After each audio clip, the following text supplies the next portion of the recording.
37-ാം ദശകത്തിലെ 4-ാമത്തെ ശ്ലോകം. തേ മുക്താനിലശാല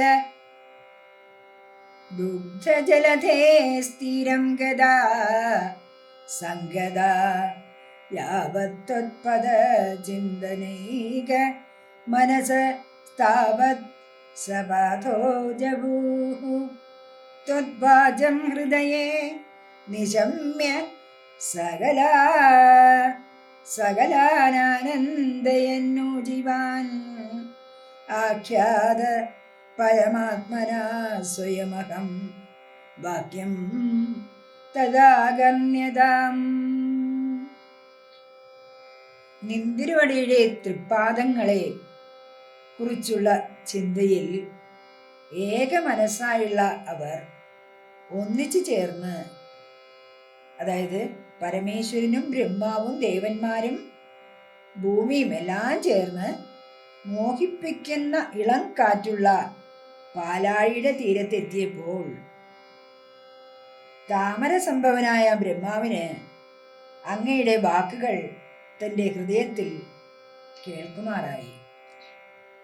എല്ലാവരെയും ആനന്ദിപ്പിച്ചുകൊണ്ട് ഇപ്രകാരം അദ്ദേഹം പറഞ്ഞു: അല്ലയോ ദേവന്മാരെ, പരമാത്മാവായ വിഷ്ണു ഭഗവാൻ എന്നോട് നേരിട്ട് പറഞ്ഞ കാര്യം നിങ്ങൾ ശ്രദ്ധിച്ചു കേൾക്കുക.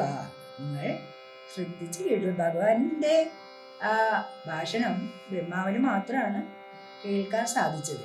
അപ്പൊ ബ്രഹ്മാവ് പറഞ്ഞു, എന്നോട് സ്വയം ഭഗവാൻ പറഞ്ഞ കാര്യം ഞാൻ നിങ്ങളോട് പറയാം, നിങ്ങൾ ശ്രദ്ധിച്ച് കേൾക്കണം.